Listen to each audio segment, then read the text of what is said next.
வந்துட்டாரு. நான் எடுக்கிறேன். Please cigarette பிடிக்காதீங்க.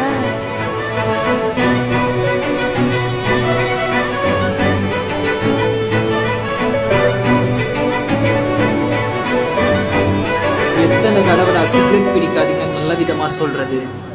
இப்படி ஒரு தடவை சொல்லி பாப்போமே. சாவறதா இருந்தா தனியா சாவுங்கடா. ஏய் cut cut cut. Shot okay சூப்பர்ரா. ஏய் சிகரெட் கீழே போடுறா. இதுங்கெல்லாம் மெசேஜ் சொல்லலான்னு வந்துச்சுங்க.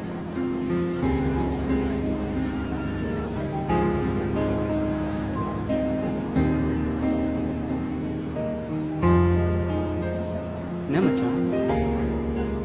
அட்வைஸ் பண்றது அடுத்தவங்களுக்கு மட்டும் இல்ல, நமக்கும் தான். மத்தவங்க கிட்ட நான் நல்லவன் சொல்றதோ மத்தவங்களுக்கு நான் நல்லது சொல்றதோ பெருமையே இல்லை. நான் சொல்ற நல்லதை முதல்ல நான் கடைப்பிடிக்கணும். மெசேஜ் சொல்றோம்னா ஃபர்ஸ்ட் அந்த மெசேஜை நம்ம ஃபாலோ பண்ணணும்.